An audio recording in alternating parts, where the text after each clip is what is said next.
오늘은 재림의 7가지 징조 두 번째 말씀을 증거하겠습니다. 오늘도 칼 존슨 전도자의 자료를 제가 많이 인용하겠습니다.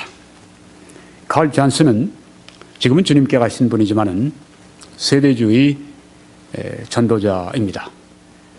이분이 쓴 책은 1972년에 쓰여졌지만 그 자료들은 여전히 relevant, 지금 현재 상황에 우리가 적용할 수가 있는 그런 자료들입니다.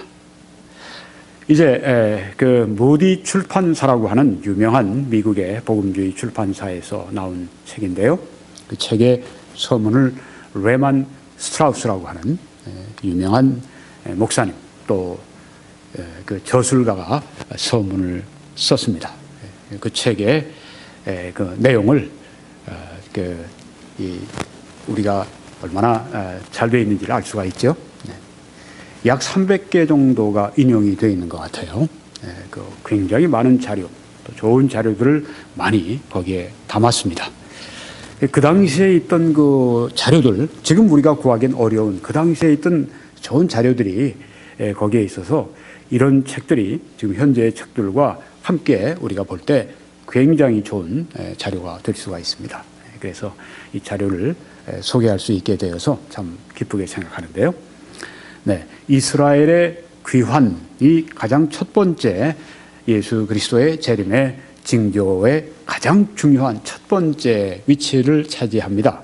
지난번 이스라엘의 귀환에 대해서 첫 번째 말씀을 드렸고 오늘은 두 번째 말씀을 제가 드리게 되는데요. 먼저 이 칼 존슨 재림의 7가지 징조 이렇게 7가지를 말했습니다. 첫째, 이스라엘의 귀환, 이스라엘이 자기 땅으로 돌아온 것입니다. 1900년 만에 돌아왔습니다. 그리고 2600년 만에 이방인들로부터 주권을 저희들이 이 유대인들이 완전히 뺏어서 자기들 것으로 이제 가지고 살아갑니다. 이것을 지금 예수님 재림의 가장 첫째 그 징조로 그렇게 꼽는 것입니다. 두 번째, 러시아가 부상을 하는 것입니다. 제가 지난번 설교를 하고 나서 보니까 댓글에 이렇게 적어놨어요. 누가? 아니 성경에 러시아의 부상이 어디 있단 말입니까? 그러면서 막 항의를 하는 거예요. 아니 들어보지도 않고 항의를 해요? 네. 성경에 곡과 마곡에 대한 그 에스겔서에 있는 말씀이 있으니까 러시아의 부상에 대한 얘기가 나왔죠. 성경에도 없는 걸 왜 얘기를 합니까? 말도 들어보지 않고 그냥 처음부터 그냥 이렇게, 그건 좋은 태도가 절대 아닙니다. 들어봐야 합니다. 이 개혁주의에서 성경을 이 종말에 대한 해석을 하는 것과 이 세대주의에서 해석을 하는 것과 일치하는 것들이 많이 있습니다. 예수님의 재림이라든가 영원한 세계라든가 이런 모든 것들 다 일치합니다. 근데 세부적으로 들어갈 때 예수님의 재림이 어떻게 이루어지는가? 개혁주의에서는 재림이 한 번 있지 이렇게 생각합니다. 네, 성경에 재림을 그렇게 말씀을 했다 그렇게 주장을 하고요. 세대주의에서는 지상에 재림하시는 건 한 번 있지만 그 전에 교회가 휴거되는 예수님이 공중에 오셔서 데려가시는 그런 그 단계가 먼저 있다 이렇게 또 보는 것입니다. 근데 이제 개혁주의에서 볼 때는 아니 그런 게 어디 있어? 네. 예수님 재림하시면 휴거한다고 하는 건 다 믿어요. 개혁주의도 믿고 여기도 있는데 7년 전에 그런 일이 있고 그 다음에 공중으로 그리스도인들이 휴거가 그때 다 되고 난 다음에 7년 동안 있는 7년 대환란 그게 성경에 어디 있느냐? 7년 대환란은 지금이다. 이렇게 개혁주의에서 믿기 때문에 이렇게 그 7년 대환란을 따로 떼어놓고 하면 그 거부감이 드는 것이죠. 네. 이제 이해를 하시고 들으셔야 됩니다. 오늘 여기서 말씀드리는 건 이것만이 하나님의 말씀이다. 이렇게만 믿어야 정통의 믿음이다. 이게 아닙니다. 이렇게 그 성경을 이해하는 분들이 있다는 것입니다. 많은 사람들이 또 그렇게 이해를 하고 있습니다. 그래서 우리가 또 많은 아주 고명한 신학자들, 또 정통 설교자들, 목회자들 이런 분들이 그 종말론을 이처럼 이해를 하고 있습니다. 예를 들면 지금 뭐 유명한 아직도 유명한 40년 동안 설교를 하면서도 지금도 유명한 존 메가더 목사님 같은 분. 한국에도 책이 많이 번역돼 나왔어요. 네. 또 척 스윈돌 목사님. 지금 81세이신데도 아직 담임 목사로 강단에서 말씀을 증거하세요.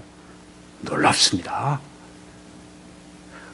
척 스윈돌 목사님은 뭐 성경 설교하고 가르치는 데 있어서는 뭐 미국의 첫 손가락으로 대부분 꼽잖아요. 네.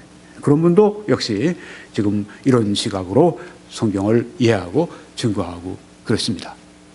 뭐 여러 신학자들 제가 말씀드리지 않고, 그래서 이 이론이 그냥 어디 구석에서 뭐 이상한 사람들, 그게 절대 아닙니다. 네. 잘 한번 편견을 갖지 말고 한번 들어보세요. 이렇게 이해하는 많은 사람들이, 미국 복음주의 그리스도인의 40%가 이렇게 이해하고 있다고 하는데요. 뭐 많은 사람들이. 잘 한번 들어보시기 바랍니다. 네. 세 번째는 믿음으로부터 이탈하는 것이, 많은 사람들이 믿음에서 떠나가요. 네. 유럽을 보십시오. 많은 사람이 믿음에서 떠나가니까 나중에 교회당도 텅텅 비고 다 버리잖아요. 다 버리고 떠나가 버립니다. 그러니까 모슬렘들이 와서 그걸 차지하고 불교 사당으로 바뀌어버리고 나이트클럽으로 바뀌어버리고 뭐 그 식당으로 바뀌어버리고 영화으로 바뀌어버리고 이런 일들이 비일비재합니다. 유럽에서 그런 일들이 지금 많이 일어나고 캐나다도 일어나고 미국에도 일어나고 한국에 일어나지 말라는 법이 어디 있어요? 한국에도 그렇죠. 왜요?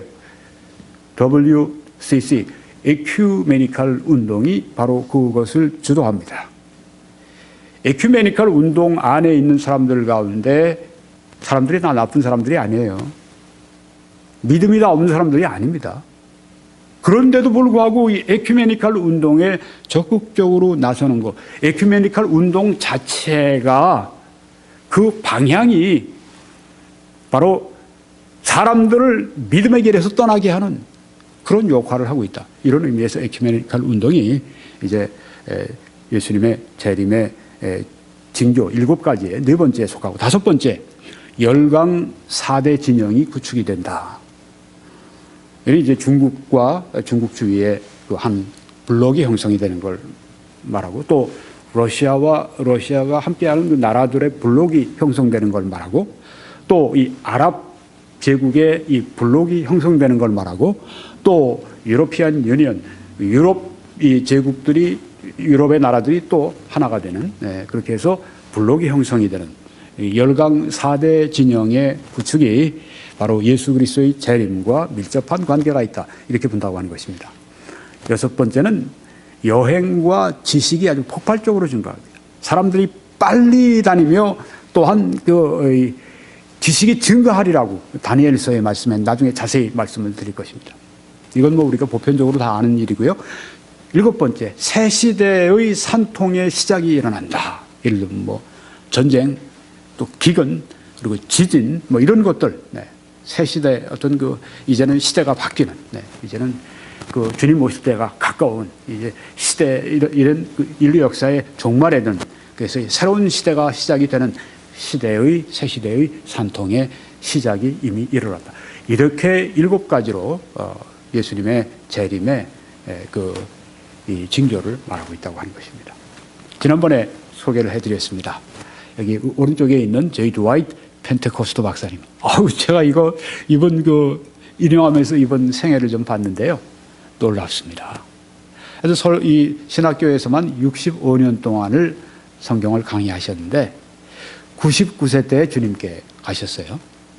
그런데 97세 때에 처음으로 넘어지셔가지고 이제 대퇴골이 이제 부서지는 바람에 아주 일생, 그러니까 그때 63년간 한 번도 신학교 강의에 늦거나 결근하신 결강이 한 번도 없었는데 97세에 그때 넘어져서 대퇴골 부서지신 바람에 그때 처음으로 결강을 하셨다고 해요.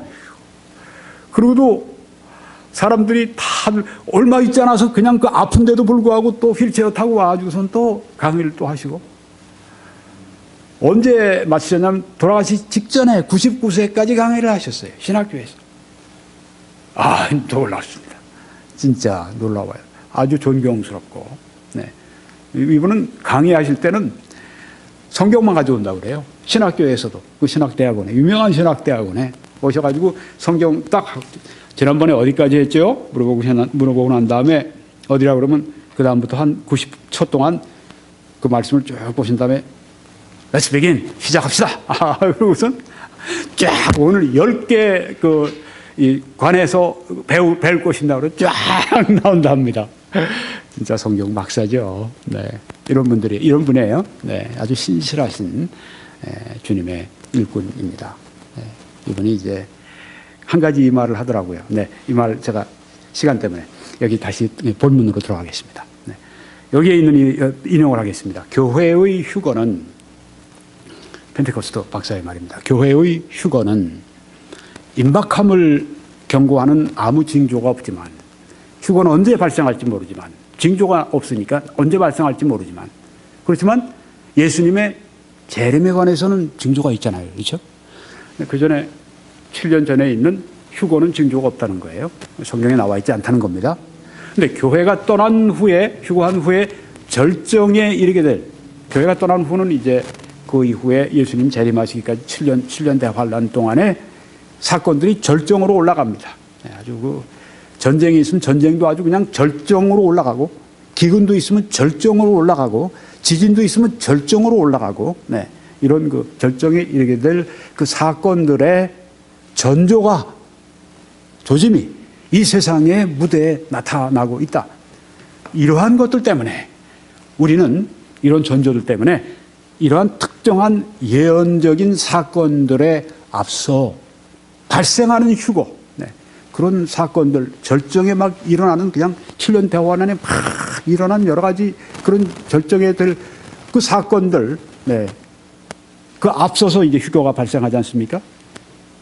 그래서 그 전조가 여기 7년 대환란 동안에 일어날 그 일들이 지금 막 그때 아주 활성화되고 아주 강력하게 이제 그런 일들이 막 그냥 일어나는데, 그 사건들의 전조가 지금 보이니까 휴거가 매우 임박했을 수 있다.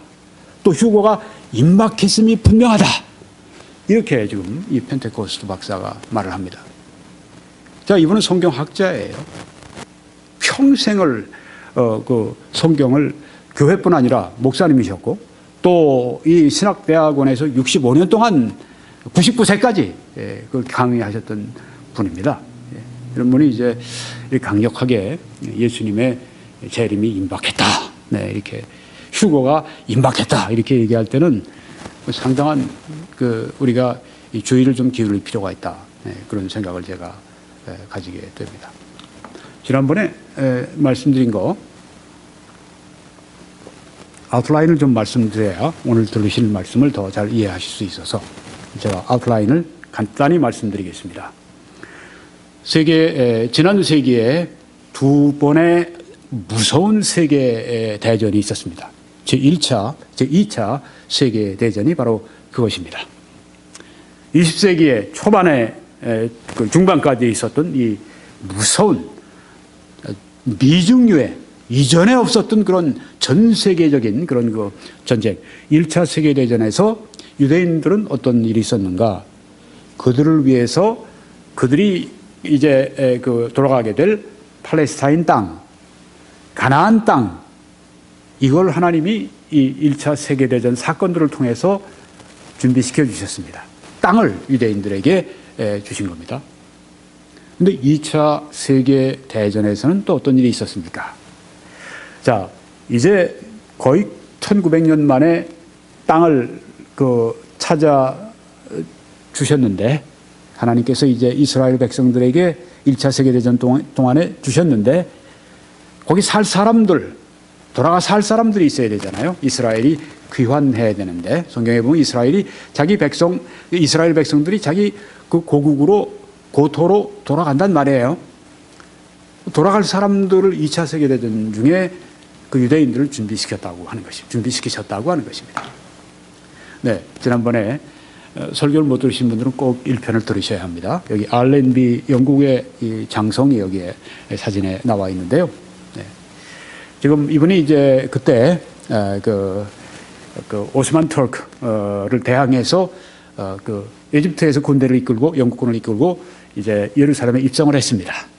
어렸을 때부터 하나님 빨리 이스라엘 백성들에게 땅을 돌려주십시오. 그 기도를 스스로 하도록 배워서 어렸을 때부터 하던 이 사람이 커서 바로 그 일을 한 주인공이 됐습니다. 알렌비 장군. 네.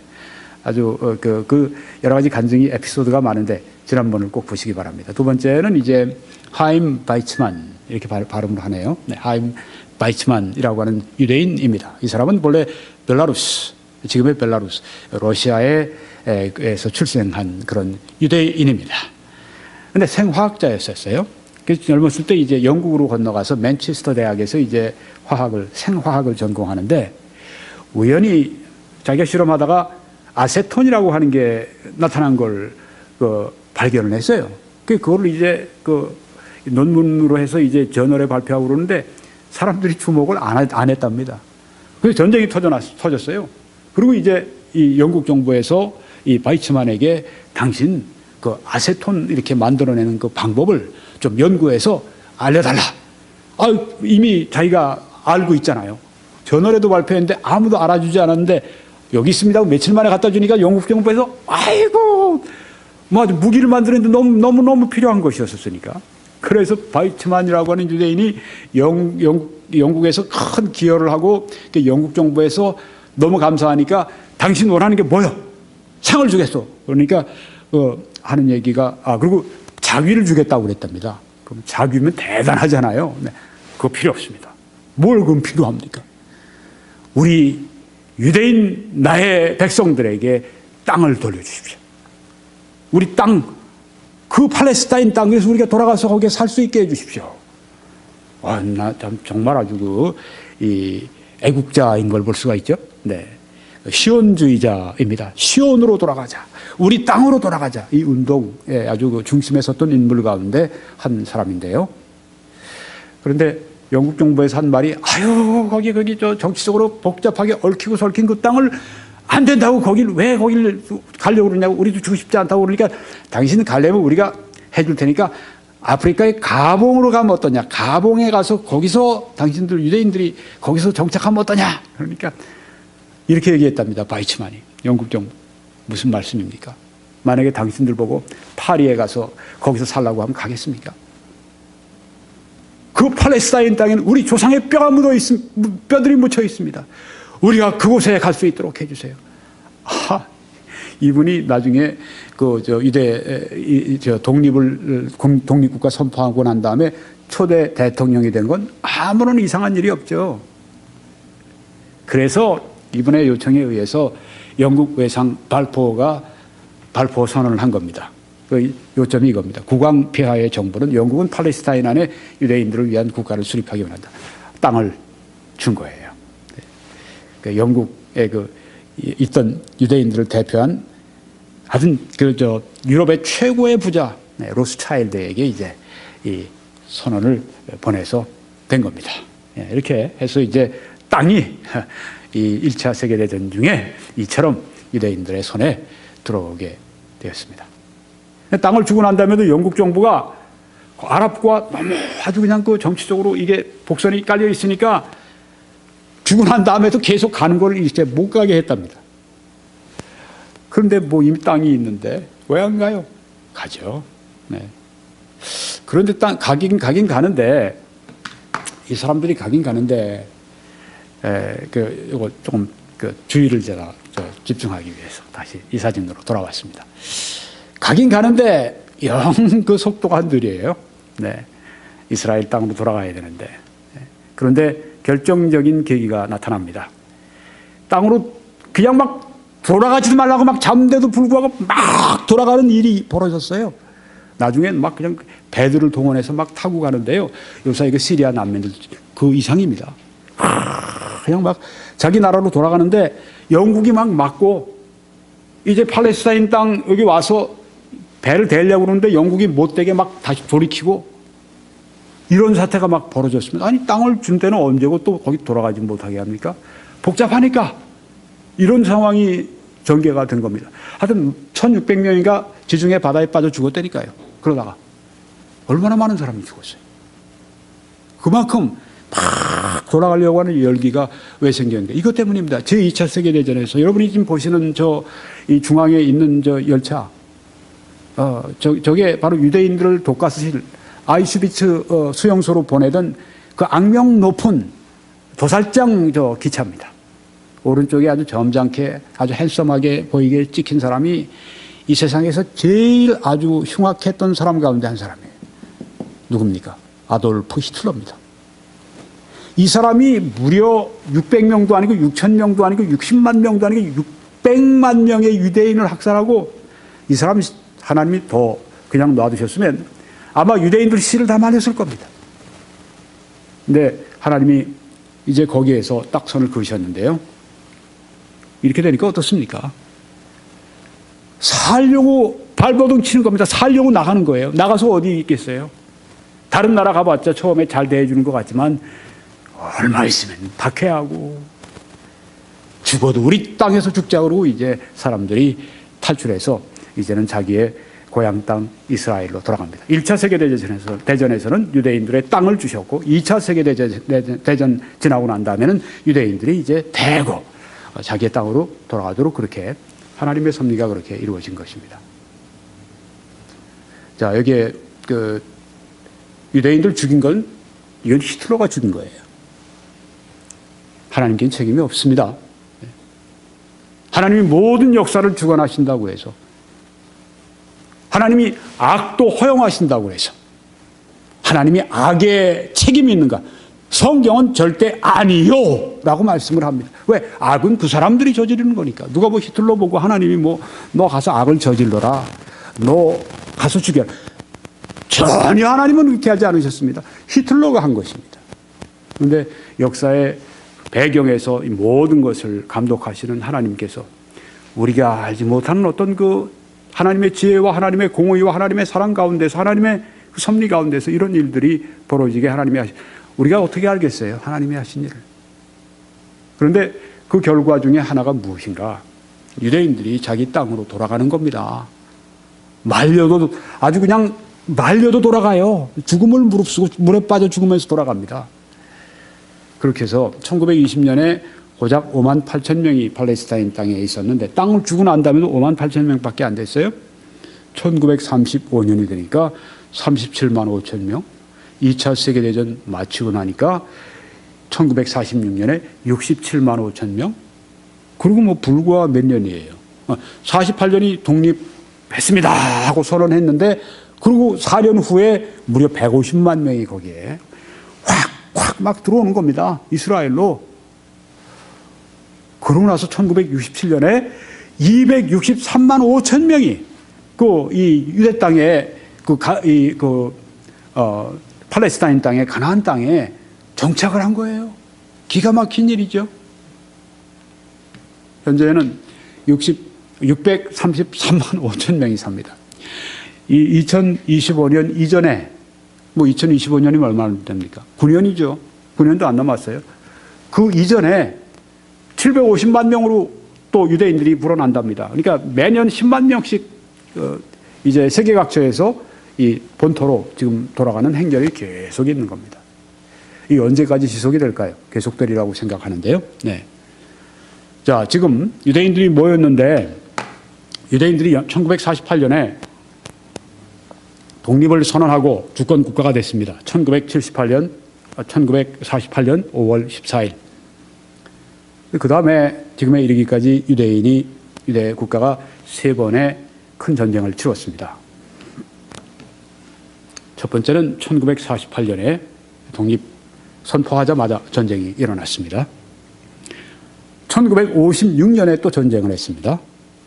그리고 1967년에 또 3번째 큰 전쟁을 치루었습니다. 1948년에 우리는 독립을 선언한다! 그러니까 그 다음에 아랍에서 기다렸다는 듯이 에집트에서, 이라크, 또 이쪽에 요르단에서, 시리아에서 기다렸다는 듯이 그냥 이 독립 선포한 아주 그냥 씨도 말리기 위해서 군대를 몰고 옵니다. 아니, 갑자기 이 1900년 동안 유랑 생활을 하던 이 유대인들이 어떻게 이런 정규 군대와 싸워서 그 나라를 지켜낼 수 있단 말입니까? 그런데 지켜냈어요. 그 1948년 전쟁하면서 계속해서 이 정규 군대를 가지고 아랍이 이스라엘을 공격하고 그래도 이스라엘이 이스라엘의 강점이 뭡니까? 우리는 여기서 무너지면 죽는다. 네, 아주 죽기 아니면 진짜 살기. 배수진을 치고 달려드는데 그보다 더 강할 수 있겠습니까? 그러니까 계속 이길 수 없으니까 정전협정을 맺었어요. 네, 그래가지고 이제 일단은 좀 소강 상태로 들어갔는데 계속 싸움은 있었고요. 전쟁이 일단 휴전됐고. 그런데 1956년에 또 전쟁이 발발을 했습니다. 그때는 수에즈 운하 문제 때문에 발발을 했는데 이때도 이 훨씬 수가 많은 이 아랍 군대들이 에집트에서 그리고 또 그 이라크까지 요르단, 시리아 또 레바논까지 함께 이스라엘을 공격을 했습니다. 근데 어떻게 됐죠? 훨씬 수가 적음에도 불구하고 또 이스라엘이 이겨버렸어요. 이제는 어떻게 됐는가 하면 여러분이 보시는 이 중간에 삼각형 저기가 시나이 반도입니다. 아주 굉장히 큰 그 땅이에요. 사막이에요. 광야예요.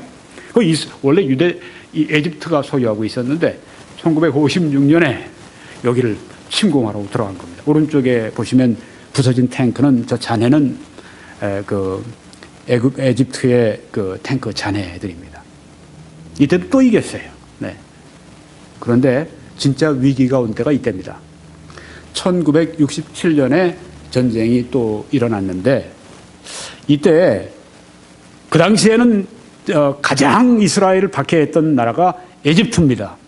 에집트에서 소련은 그 당시는 소련이에요. 지금 러시아지만 그 당시 소련으로부터 약 20억 불 정도가 되는 그 분량의 무기를 탱크, 그 최신의 비행기 이런 것들을 막 수입을 했습니다. 그 전에도 많았는데 왜요? 이스라엘을 기습하려고. 네. 이렇게 해서 5나라가 이스라엘을 지금 둘러싸고 아랍이 또 이스라엘을 죽이려고 합니다.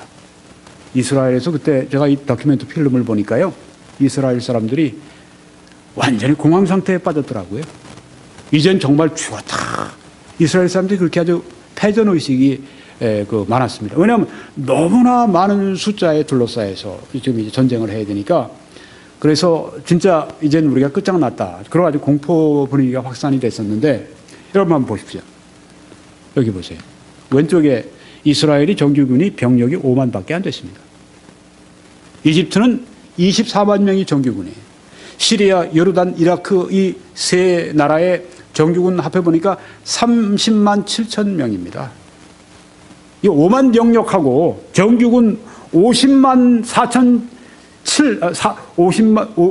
7천 명하고 10대 1이에요. 정규군으로 따지면 이게 싸움이 됩니까? 그러니까 저들이 겁먹은 게 당연하죠. 그래도 이스라엘은 유사시에 동원되는 예비군 병력이 있었습니다. 21만 4천 명. 예비군들이 이제 함께 정규군과 함께 이 싸움을 하는 겁니다. 이 예비군이 굉장히 중요한 거예요. 이스라엘 이 남자 여자들은 젊은이들은 다 아주 정기적으로 그 군대 훈련을 받지 않습니까? 그리고 아주 굉장히 그 싸움 나면 나가서 죽길 싸우겠다고 이 이스라엘 젊은이들이 아주 그 패기가 만만합니다. 한국 사람들도 보니까 전쟁 나면 한 75% 정도 나가서 싸우겠다고 얘기를 하는데 이스라엘은 그 정도가 아니에요. 거의 100%가 전쟁 났다면 난 죽기 살기 나가서 내 나라 지키겠다고. 이 예비군 병력이 굉장히 중요한 겁니다. 그 합하니까 이제 거의 26만 4천이 됐는데 정규군이 보다 예비군 다 합해도 2분의 1이에요. 자, 전투기를 볼까요? 전투기가 이스라엘에는 300개밖에 없었습니다. 그런데 이쪽에 공격하는 아랍 측에서는 전투기가 거의 1000대예요. 3배가 이상이 더 많아요. 이스라엘은 800대가 탱크가 있었어요. 그런데 이 아랍 군대에는 보니까 2500대가 넘는 3배가 더 넘는 탱크를 또 가지고 있었습니다. 레바논에서는 전투기 2대를 또 그 아랍 측에 또 제공해서 이게 5, 6. 그리고 물자적으로 지원해주고 이런 여러 가지 배후 지원해주는 아랍 나라가 8개예요. 실제로 전쟁에 참여하는 나라가 여기 5개입니다. 13개의 아랍 국가들이 일어나서 이 조그만 유대의 사람들을 죽이려고 달려드니까 정말 겁을 먹었죠. 그래서 어떻게 된가 하면은 여러분이 지금 이 보시는 이 전투기가 미라지 전투기입니다. 프랑스에서 수입해온 그 이스라엘이 수입한 전투기인데 이걸 가지고 이스라엘이 선제 공격을 해요. 거기 보니까 아주 땅에 낮게 떠서 레이더에 걸리지 않기 위해서 이스라엘이 탁 떠서 이제 그 낮게 아주 그냥 땅에 닿을까 말까. 네. 그리고선 쫙 날아갑니다. 이게 다 다큐멘터리 필름이 있어요. 보시면 돼요. 쫙 그냥 편대를 지어서 쫙 시나이 반도로 막 날아갑니다.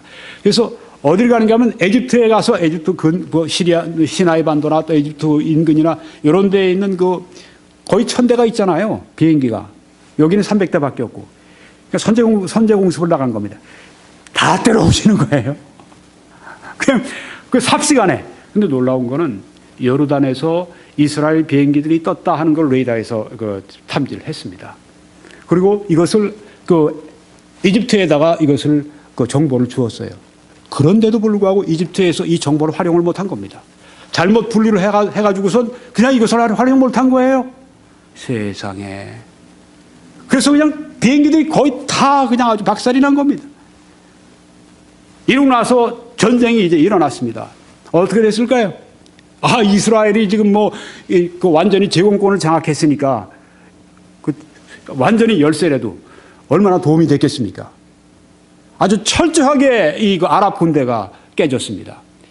시나이 반도 전체를 다 이스라엘이 차지했고, 이건 그 세계 그 전사에서 제일 그 특별한 아주 승리한 그런 전쟁으로 이렇게 알려져 있는 것인데요. 여기에 일화가 많더라고요. 네, 이 전쟁에서 여러 가지 이 초자연적인 그런 하나님의 도우심, 근데 그런 건 제가 말씀 안 드리고, 네, 그런 것들이 있더라고요. 네, 보니까 있어요. 네. 하나만 예를 들면, 이제 자기 부대와 떨어져서 이제 한 이스라엘 병사가 헤매고 있는데, 수천 명 이집트 군대를 만난 겁니다. 그런데 이 이집트 군대가 어떻게 했는가 하면은 다 손을 번쩍 드는 거예요. 번쩍 들고 우리를 잡아가라고. 아니 어떻게 한 사람이 소총 들고 서 있는데 수천 명이 손을 두고, 그래서 이 사람이 이 수천 명을 데리고 자기 부대로 가서 모두 다 수천 명을 감금해 버렸어요. 그러고 난 다음에 이집트 장교들을 불러가지고 취조를 했습니다. 아니 어쩌자고 한 명이 이스라엘 병사 앞에 수천 명이 손을 들고 따라오느냐, 항복을 했느냐. 그러니까 이 사람이 그런 얘기를 하더랍니다. 장교들이. 우리 눈에 이 이스라엘 병사 뒤에 천사들이 총을 들고 자기들을 겨냥하고 있더랍니다. 그래가지고 우리는 이스라엘 군대하고는 싸울 수 있지만 천사들하고는 싸울 수 없다. 그 손을 번쩍 들고 그렇게 해서 포로가 잡혀왔다는 얘기는 참 정말 뭐로 어떻게 설명하겠어요. 초자연적인 일로밖에 설명이 안 되죠. 이렇게 해서 1967년에 전쟁을 승리로 이끌었습니다. 시나이 반도를 획득을 했어요. 그리고 여기를 또 차지하게 됐습니다. 이게 참 중요합니다. 여기가요. 여러분이 보시는 이 건물은 뒤에는 이제 둥근 돔, 모스크입니다. 네. 구 예루살렘시에 지금 놓여 있습니다. 자, 1967년 전까지는 이스라엘이 그 땅을 차지했지만 이 구 예루살렘, 저기 성전이 있는 장소인 이 구 예루살렘을 이스라엘이 다스리지는 못했어요. 그런데 이 이스라엘이 1967년에 전쟁하면서 이걸 찾은 겁니다. 1967년 6월 7일 날.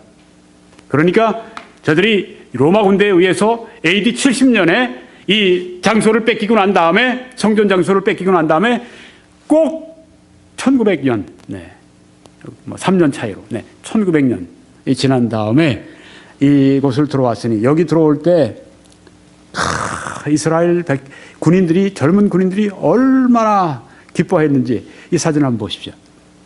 여기 사진 보시면은 이스라엘 군인들이 지금 통곡의 벽 옆에서 서 있는 모습입니다. 감격해서 지금 서 있는 겁니다. 1900년 만에 자기 가장 소중한 바로 이 성전 부지에, 여기에 지금 이들이 왔으니까 얼마나 기뻤겠어요. 네, 바로 한번 모습을 보시기 바랍니다. 이런 모습입니다. 뒤에 이제 모스크가 있는데 그 자리가 이 자리가 바로 그 원래 솔로몬의 성전에 있었던 그 자리입니다. 자, 그러면 예루살렘을 위한 전투, 네.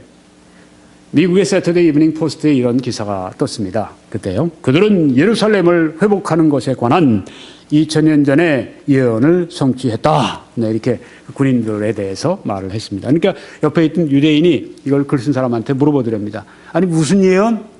이거 하고 얘기했답니다. 누가복음 21장 24절.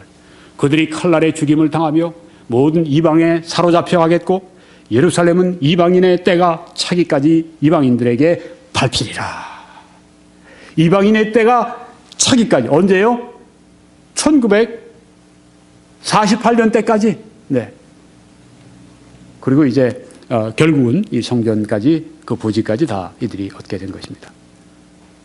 자, 여기 여러분이 보시면 세 가지의 이 해가 나옵니다. BC 586년은 뭐죠? 느부갓네살이 이스라엘을 침공하고 예루살렘을 멸망시키고 이스라엘 백성들을 자기 땅으로 데려간 포로해간 그때를 말합니다. 이때부터 이제 이스라엘은 그 땅은 이방인들의 통치 가운데 들어갑니다. 그리고 AD 70년은 무엇입니까? 로마가 와서 예루살렘을 2년 동안 겹겹이 에워싸고 그 다음에는 그 함락을 시키고 100만 명을 살해하고 그리고 모든 유대 사람들을 다 세계로 흩어버린 유대인들이 완전히 땅을 잃어버리고 세계로 흩어져 버린 그때가 AD 70년입니다. 유대인들에게는 기억하고 싶지도 않은 그런 해입니다. 그 다음에 AD 1948년 유대인들이 자기 땅에서 우리는 독립했다라고 선언한 그때가 1948년인 것입니다. 중요하죠. 네. 자, 그러면 이제는 자기 땅을 차지했습니다. 이제는 성전 부지까지 이제 저들이 가지게 됐습니다. 무엇이 남았습니까? 환란 시대 때 지을 성전의 재건만이 남아 있습니다. 성전 짓는 일만이 남았어요. 네. 땅도 찾았고 주권도 찾았고 또 거기에 그 성전이 있던 그 부지 예루살렘도 1967년 전쟁에서 차지했고 이제는 여기다가 성전을 재건하기만 하면 됩니다. 근데 왜 성전을 재건하는데 그 필요합니까? 왜 성전 재건이 있어야 합니까? 성경에 보면 적그리스도가 와서 이스라엘과 평화조약을 맺습니다. 그러려면 땅이 있어야 되고 주권 국가가 돼야 되고요. 또 성전에서 경배를 요구합니다. 그러니까 성전이 지어져야 한다고 하는 것입니다. 자, 이 말씀 보시면 다니엘서 9장 27절에 그가 장차 많은 사람들과 더불어, 여기 많은 사람들은 이스라엘입니다. 이스라엘과 더불어 한 이레 동안에, 여기 이레는 7년입니다. 한 이레 7년 동안의 언약을 굳게 맺고 7년 동안의 그 평화조약을 여기서 맺습니다. 그런데 중간에 이 언약을 깨뜨리죠. 그가 그 이레의 절반에 3년 반이 되니까 제사와 예물을 금지할 것이며 3년 반 동안 이스라엘 사람들이 그 환란 성전에서 제사와 예물을 계속 드리도록 그렇게 허용했는데 이제는 못하게 만듭니다. 7년 동안의 조약 가운데 3년 반이 딱 되니까 딱 조약을 깨버리고 안 돼! 라고 말을 하는 것입니다. 또 포악하여 가증한 것이 날개를 의지하여 설 것이며 이건 적그리스도의 그 어떤 흉상과 같은 그런 어떤 것을 이제 우상으로서 세워놓은 것으로 이렇게 생각들을 하는데요. 또 이미 정한 종말까지 진노가 황폐하는 자에게 쏟아지리라 하였느니라. 적그리스도에게. 네.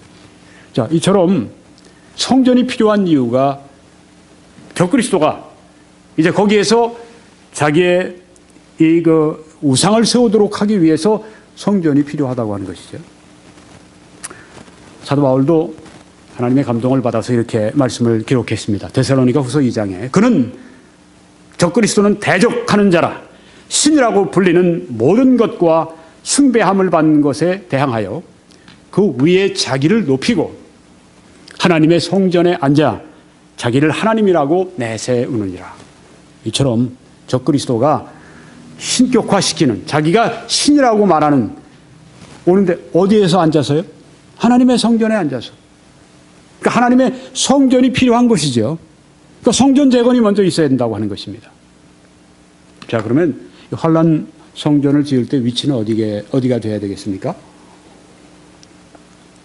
성경에 역대하 6장 6절에 이 말씀이 나옵니다. 예루살렘을 택하여 내 이름을 거기 두었다는 말씀이 있습니다. 하나님이 예루살렘을 택하여서 내 이름을 거기 두었다. 성전이 거기 있어야 되는 이유가 이 말씀 때문이라고 하는 것입니다. 예루살렘에 처음 성전이 지어졌던 때는 주전 1000년이었습니다. 솔로몬이 1차 성전을 아름답게 지었습니다. 거대하게 건축을 했습니다. 그리고 모든 집기들을 금과 은, 동 이런 것으로 다 아주 아름답게 만들어서 비치를 해 놓았습니다. 놀라운 성전이 그때 건축이 됐는데 586년 BC 주전 586년에 느부갓네살이 와서 성전을 허물어버리고 기물을 다 뺏어가고 예루살렘을 멸망시키고 그렇게 했었죠. 그러고 나서 70년 후에 이스라엘 남은 자들이 다시 바벨론 포로에서 돌아와서 예루살렘으로 왔습니다. 그리고 다시 그 1차 성전의 터에 무너진 그 성전에 스룹바벨 총독이 중심이 되어서 2차 성전을 짓습니다. 그때가 주전 516년입니다. 정확하게 586년, 주전 586년에 느부갓네살에 의해서 성전이 폐허가 되었고, 그 다음에 70년 후에 주전 516년 그때 이제 스룹바벨이 이스라엘 사람들을 데리고 와서 다시 2차 성전을 짓습니다. 물론 2차 성전은 솔로몬이 지은 성전에 비해서 초라하기 이루 말할 수 없었죠. 스룹바벨과 함께 성전을 다 짓고 난 다음에 짓고 난 사람들이 기뻐한 게 아니라 막 울었다고 그러죠. 서러워서. 왜요? 솔로몬 성전과 비교해 볼 때 너무 초라하니까. 네. 그런데 이제 나중에 후에 한 500년 후에 헤롯 대왕이라는 사람이 나타나서 주전입니다. 주전 한 20년경부터, 그러니까 요 2차 성전 스룹바벨이 짓고 난 다음에 한 500년 지나서, 네, 그때 이제 이 성전을 아름답게 단장을 합니다. 근데 굉장히 아름답게 단장을 했어요. 여러분이 지금 보시는 이 사진, 이게 바로 그 헤롯이 지은 성전을 이제 다시 복원해 놓은 그런 모델입니다. 네. 헤롯이 얼마나 아름답게 지으려고 또 했는지, 무려 그 주전 20년에서 주후 64년까지, 그 84년 동안 헤롯이 성전을 또 지었어요. 네. 그러니까 2차 성전을 잘 이렇게 헤롯이 그렇게 만들어 지었습니다. 신앙심 때문에 진 건 아닙니다. 유대인들에게 환심받기 위해서 한 것인데, 하여튼 이렇게 2차 성전은 그렇게 해서 헤롯 성전으로 그렇게 탈바꿈이 되었습니다. 근데 역시 2차 성전이에요. 근데 그것이 언제 무너졌죠? 완공되고 6년 만에 로마가 와서 다 허물어 버렸습니다. 그래서 무너진 곳에 지금 서 있는 것이 이것입니다. 유대인의 성전이 아니라 모스크가 거기에 서 있습니다. 그러면 유대인들은 어떻게 해야 합니까? 여기가 성전 자리거든요. 이 성전 자리에다가 건축을 해야 됩니다. 근데 지금 이게 모슬렘의 그 사원 가운데 메카 다음으로 중요한 사원이 이게 모슬렘의 사원이기 때문에 이걸 건드렸다가는 정치적으로 큰 대폭발이 일어납니다. 뭐 전쟁을 아주 정말 무서운 전쟁을 각오해야죠. 이걸 지금 허물지는 못하고 있죠. 네. 근데 어떤 랍비가 그런 얘기를 했답니다. 누가 압니까? 지진이 나서 확 무너질지. 네. 3차 성전을 건립하기 위해서 단단히 벼르고 있는 겁니다. 준비 많이 해놨어요. 네. 여기가 지금 Dome of the Rock. 네. 거기 이제 저 안으로 들어가면 이렇게 큰 바위가 있어요. 그걸 쫙 이렇게 아주 보호해 놨는데, 거기에서 전에 내려오는 이야기에 의하면 아브라함이 자기 그 아들 이삭을 제단 위에 놓고 거기에서 바치려고 했던 자리가 바로 그 자리라고 하는 겁니다. 그 자리에 솔로몬이 성전을 지었어요. 무너졌어요. 그 다음에 또 스룹바벨이 지었어요. 로마가 또 무너뜨렸어요. 자, 여기에 지금 3차 성전의 자리, 여기에 지금 모스크가 또 딱 들어서 있습니다. 1967년 전쟁 있기 2주 전에 미국의 워싱턴 포스트라고 하는 유명한 신문에 이런 광고가 떴습니다.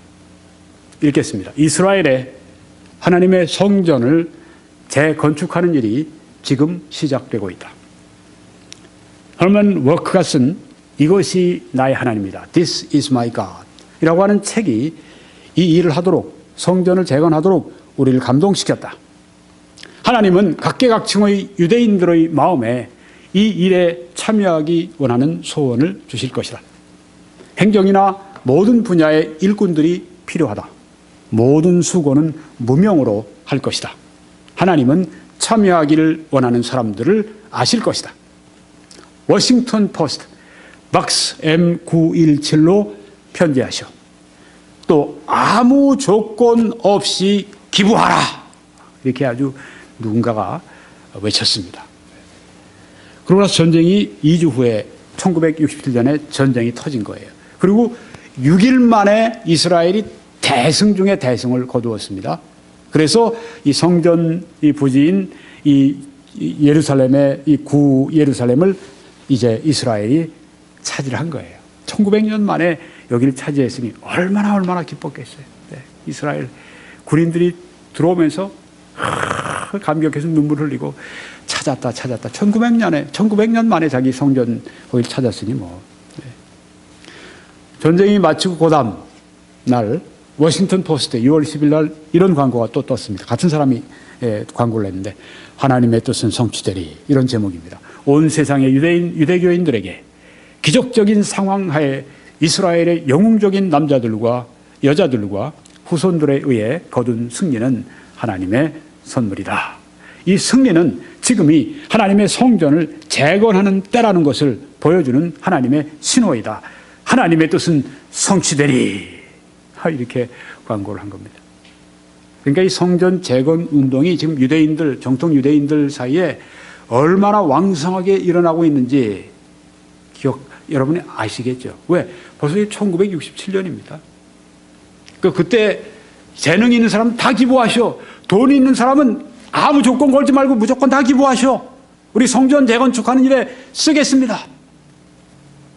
지금 벌써 몇 년이 흘렀어요? 거의 40년 이상이 되지 않았습니까? 40년 넘었어요?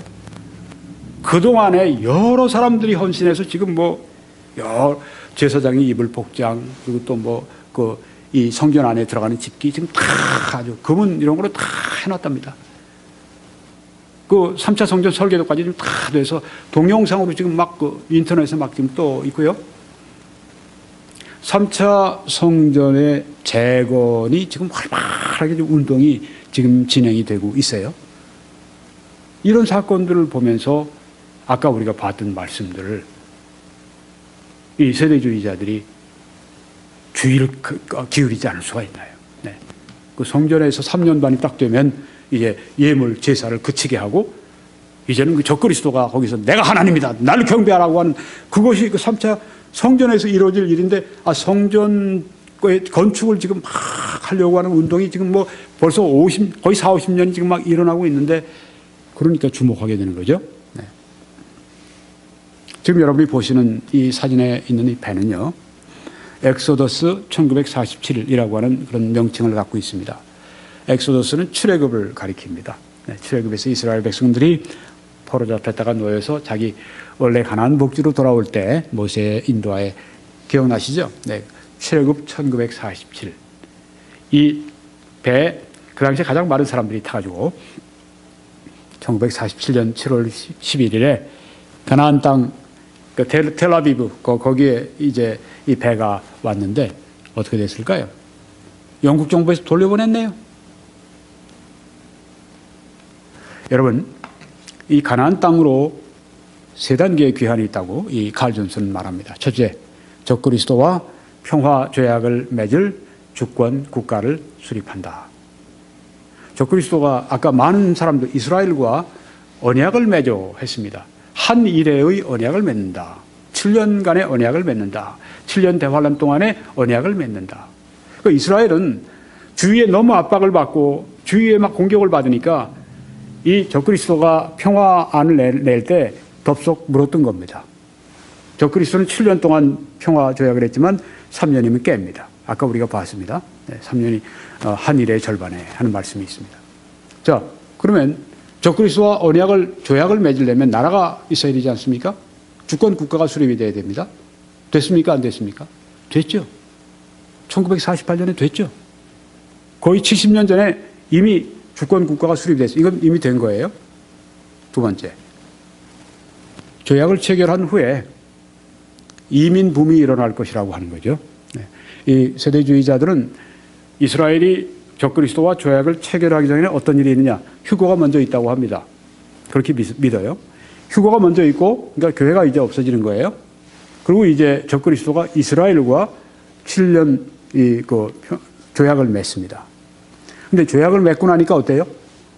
적그리스도가 워낙 카리스마가 있는 인물이니까 이스라엘 사람들이 안심을 하는 겁니다. 그리고 이스라엘로 가자, 살기 좋다고 그래서 이민 붐이 막 일어나는 겁니다. 거기서 이제 이스라엘 사람들이 막 경제활동하고 그때는 상당한 부가 축적이 됐어요.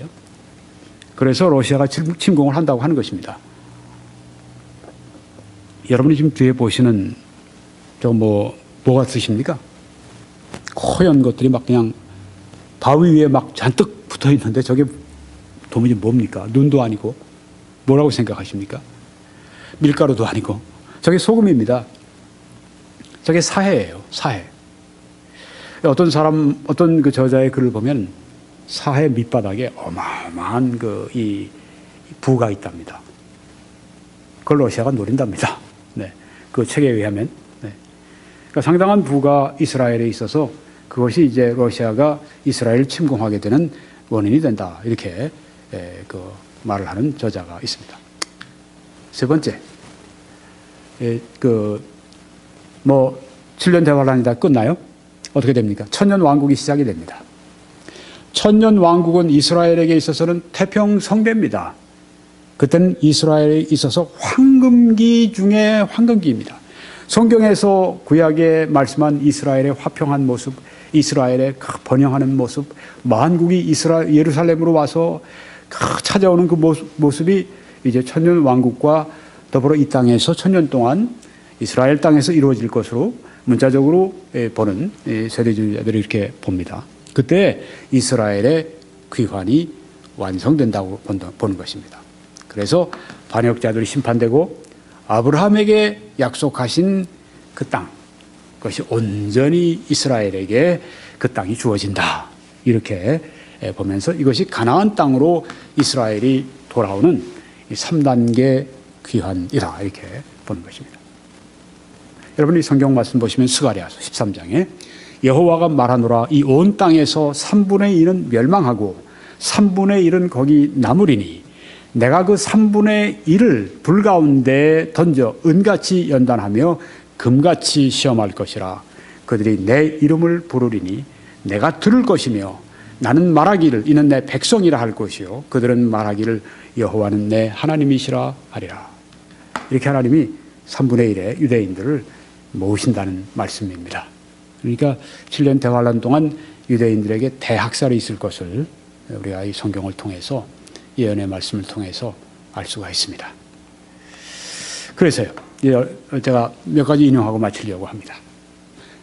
유명한 세대주의 신학자인 달라스 신학대학원의 학장이시기도 했던 존 월버드 박사는 이렇게 말합니다. 수많은 전천년설 학자들이 믿는 바와 같이 휴거가 이 조약의 적그리스도가 이스라엘과 맺는 7년 그 조약의 서명하기 전에 발생한다면 그렇게 믿고 있는 거예요. 휴거가 적그리스도가 이스라엘과 7년 대환란 동안에 7년 그 조약을 맺는 그 전에 휴거가 발생한다면 그 말입니다.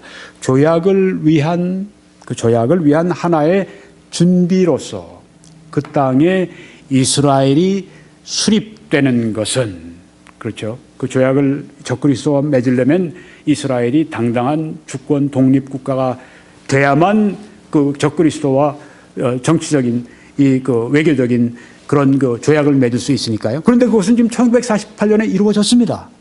언제든지 적그리스도가 나타나서 그 일을 할 수가 있는 것이죠. 그 땅에 이스라엘이 수립되는 것은 휴거 그 자체가 매우 임박하였다는 주목할 만한 증거란 결론이 나온다, 이렇게 이야기를 했습니다. 네. 주권 국가를 수립해서 언제든지 이 적그리스도와 조약을 맺을 수 있는 이런 상황이라면 그 조약 맺기 전에 휴거가 있으니까 이런 상황이 이루어지는 걸 볼 때 휴거가 임박했다고 볼 수 있다. 네. 할린치라고 유명한 그 예언 그 사역을 하는 분인데, 예언에 관한 그 해석을 하고 그런 분인데, 달라스 신학교의 졸업생이기도 합니다. 아마 미국에서 제일 유명한 사람 중에 하나일 겁니다. 예언에 대한 해석에 대해서는요. 네.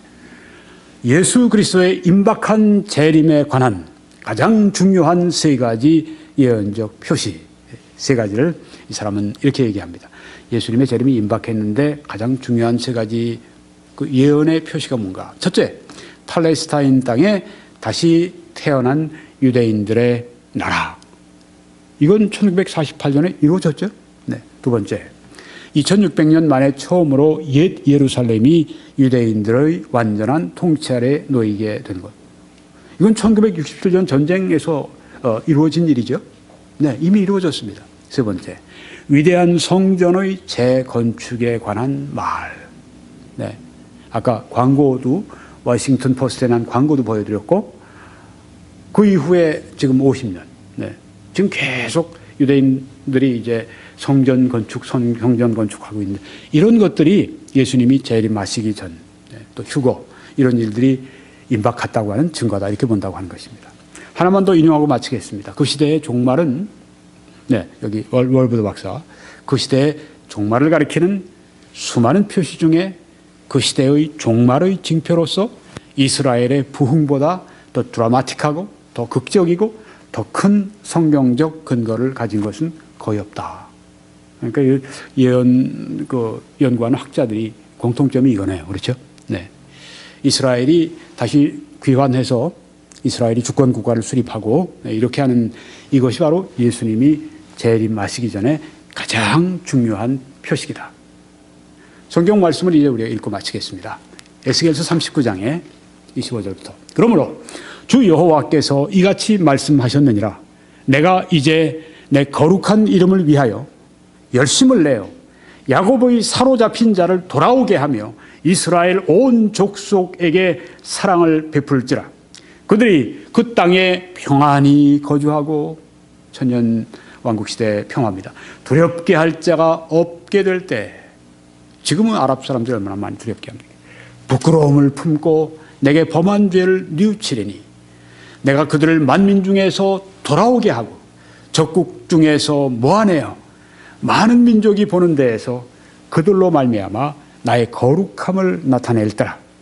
전에는 내가 그들이 사로잡혀 여러 나라에 이르게 하였거니와, 전에는 흩어버리셨어요. 그들의 죄 때문에 심판하시기 위해서. 후에는 내가 그들을 모아 고국 땅으로 돌아오게 하고 그 한 사람도 이방에 남기지 아니하리니 그들이 내가 여호와 자기들의 하나님인 줄을 알리라. 내가 다시는 내 얼굴을 그들에게 가리지 아니하리니 이는 내가 내 영을 이스라엘 족속에게 쏟았음이라. 주 여호와의 말씀이니라. 네.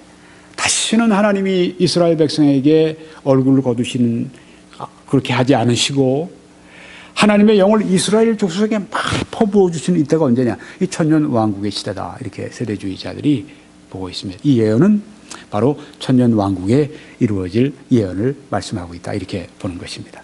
이스라엘 사람들이 지금 돌아오는데요. 네. 그때 막 돌아올 때 아까 배를 보여드렸죠. 배 타고 돌아오고 비행기 타고 돌아오고 지금도 돌아오고 그러는데요. 그때 이스라엘 사람들이 전쟁에서 다 박해 소름을 받다가 나왔는데, 다 도망쳐 나왔는데 돈이 어디 있어요? 그럼 그 사람들이 여비를 어떻게 장만했습니까? 놀랍게도 미국, 카나다, 유럽 이런 데에서 독지가들, 그리스도인들이 또 많이 돈을 주었답니다. 그래서 배를 빌리고 그렇게 해서 자기의 고토로 돌아왔다고 하는 것입니다.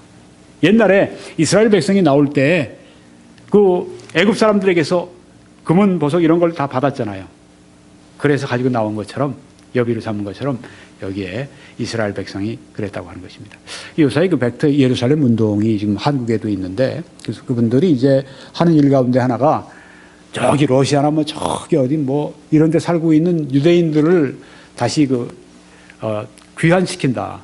그래서 돈을 모금해서 그 사람들 여비를 주어서 이렇게 다시 귀환시킨다. 이런 일을 하는 것이 왜 그런 일을 지금 하고 있는지 여러분이 아시겠죠?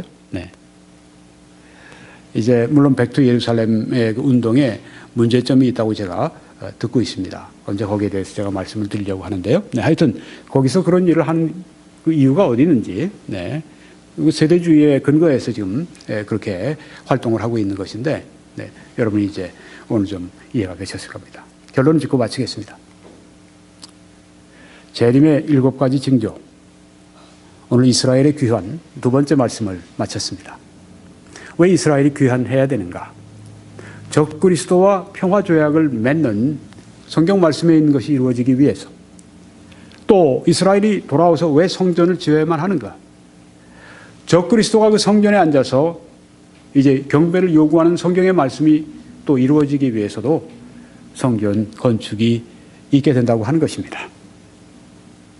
그래서 우리는 하나님의 말씀은 이 세상에, 역사상에, 시간과 공간에 이루어지는, 약속대로 이루어지는, 객관적으로 우리가 보고 그리고 우리가 거기에 대해서 확증을 얻을 수 있는 그런 말씀이 성경 말씀이라고 하는 것입니다.